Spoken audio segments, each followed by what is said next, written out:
gaskiya ba ta buƙatar wahala. Mr. Haris.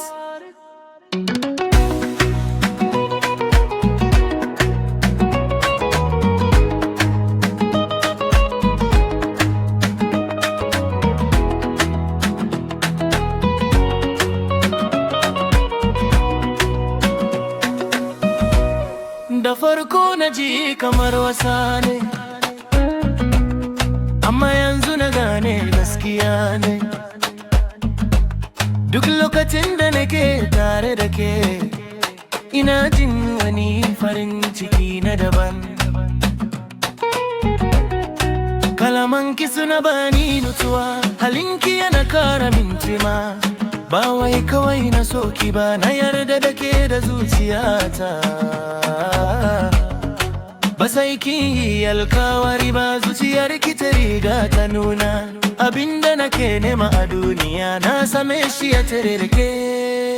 So na gaskiya ke da soyayya, ba zan sauya ra'ayi ba.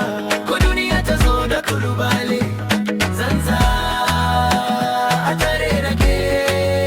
So na gaskiya ke ce mafita. Zuciya ta wuta cikinki, Mr. Haris ya gamu murya.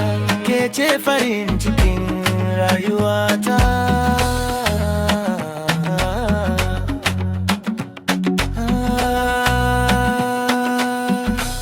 Bana tsoron gaba idan kina nan, domin kina bani darfi.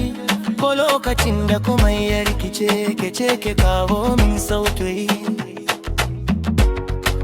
Idan na yi kuskure gina haduri, idan na gaji kina kwanta da ni.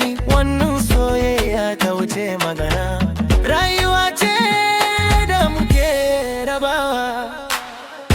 Idan lokaci ya gwada mu, a zan gudo ba, domin abin da muke da shi ya fi tarfin ya lalace.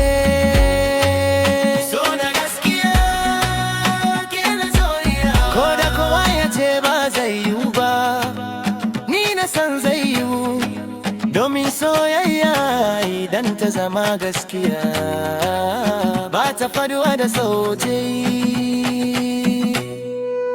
So na gaskiya ke na soyayya, zan tsaya har abada. Ko rayuwa ta canza fuska, ba zan barki ba. Mr. Haris sai na fada da karfi. Soyayya ta gaskiya ba ta mutuwa.